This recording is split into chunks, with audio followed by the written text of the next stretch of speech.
eu nasci em Jaú, né? Fiz até o terceiro colegial, que era como se chamava na época, né? 74, 75, e tinha uma regra não escrita das pessoas virem para São Paulo procurar melhores empregos, né?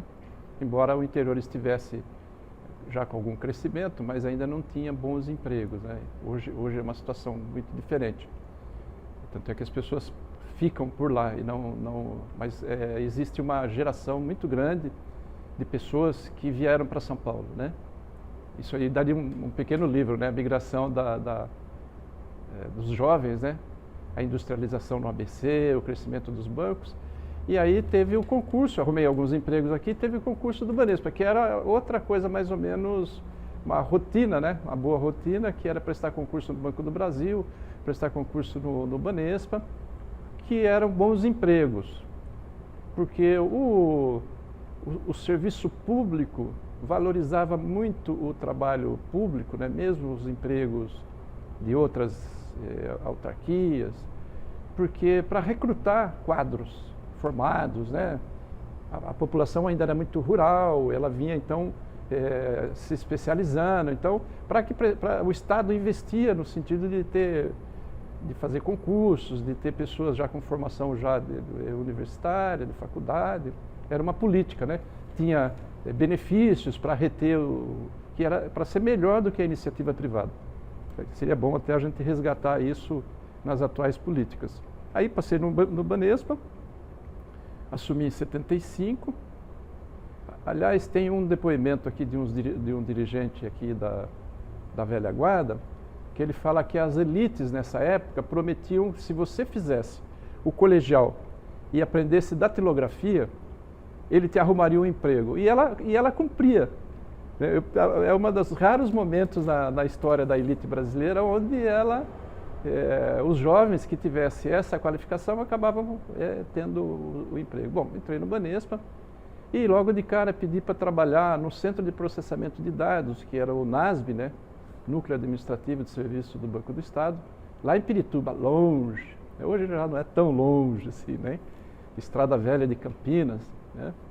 E trabalhávamos lá, fiquei lá uns 10 anos, e lá era um grande centro, um data center hoje, né? Para quem trabalha com microcomputadores, ver os computadores que a gente trabalhava lá das antigas, enormes, uma impressora ocupava uma sala, né, enorme. E ali comecei a vivenciar, né, comecei a estudar também, fui fazer física na PUC, porque o trabalho lá na área de processamento me pedia, para crescer na carreira, pedia um curso de exatas. E eu gostava de física, naquela época em 75, teve todo o acordo nuclear, então teve uma juventude aí que estudou física, né? Depois eu parei, né, e fui fazer comunicação, né? Mas aí, então, e aí eu comecei a ter uma militância, a contatar gente do movimento estudantil, então nós estamos falando de 76, 77, começam a surgir as greves do ABC, aí a PUC tinha aquele viés da igreja, a igreja progressista, e nós começamos a nos envolver com as questões sociais, né? Então eu comecei a ter uma noção melhor de onde eu era, de onde eu tinha vindo, para onde eu estava, o que eu estava construindo. E nesse momento, com as lutas do ABC, os bancários também se colocam em movimento. Tem todo o histórico da oposição, né? Aí os 100 anos do sindicato vai recuperar isso daí. Então tem uma juventude, mais ou menos da minha turma, da minha geração, que começa uma militância, já não era mais aquela turma dos grupos organizados, da luta armada, né?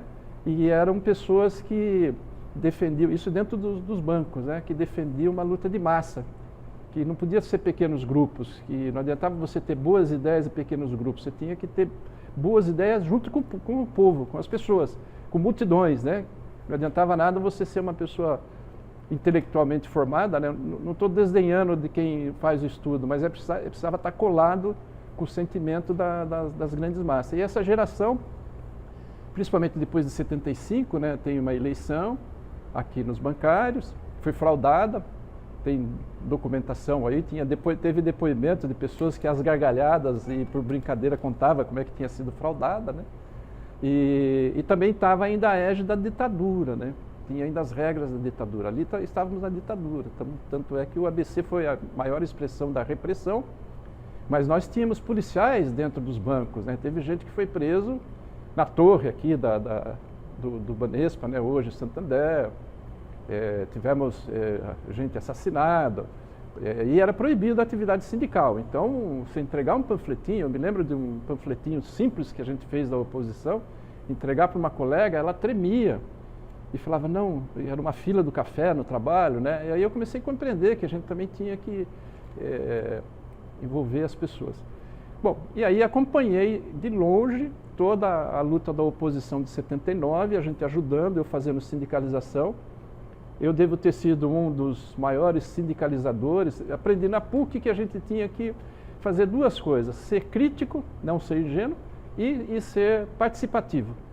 Então, tinha que participar. Hoje se perdeu muito isso, né? Eu vi uma pesquisa outro dia que só 6% da população topa reunião de condomínio, topa fazer abaixo-assinado, topa reclamar, tal. Diminuiu muito o espírito participativo, né? E a gente não, nós tivemos isso como sendo uma coisa importante. Então, é importante sindicalizar um monte de gente, e a oposição ganhou. Aí mudou tudo. Mudou tudo, as assembleias, era proibido as assembleias, eles escancararam a assembleia tinha que ser autorizada pela Delegacia do Trabalho, que era tudo controlado pela ditadura, pelo governo militar.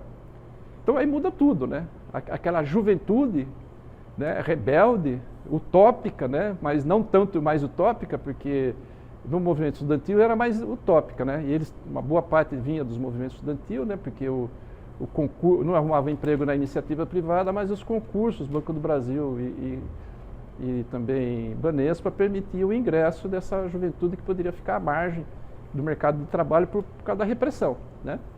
Então mudou tudo, né? 79, 80, aí tem toda uma geração, né? Augusto, Gusquem, Lucas, Luizinho, um monte de gente. Então, até então, eu estava na base, como se diz. E foi aí também eu fiz uma reviravolta na minha vida. Falei, não quero mais continuar aqui. E larguei o curso lá da PUC e fui fazer jornalismo. E pretendia, fui trabalhar um período depois que eu terminei, já indo mais para frente, né, 80, 88.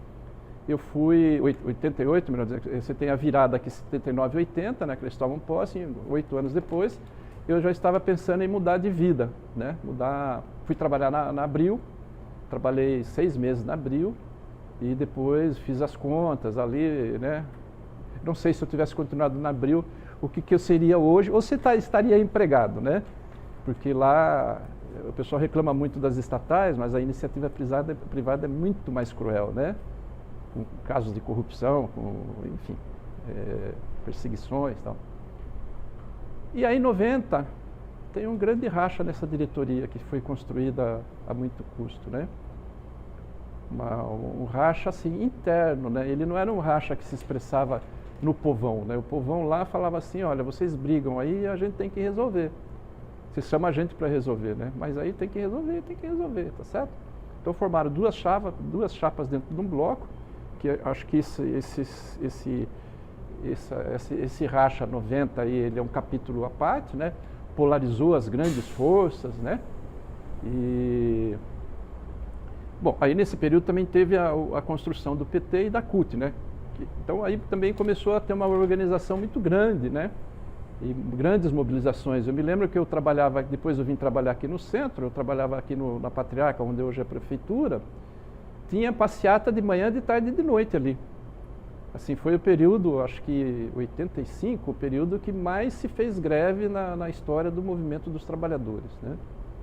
Mas era isso mesmo, passava uma categoria de manhã, passava outra categoria à tarde, né? Então, aí, nesse racha é que a chapa 1, né, Gilmar, que eu reputava como sendo as pessoas com quem eu tinha mais afinidade, me chamaram para entrar na diretoria.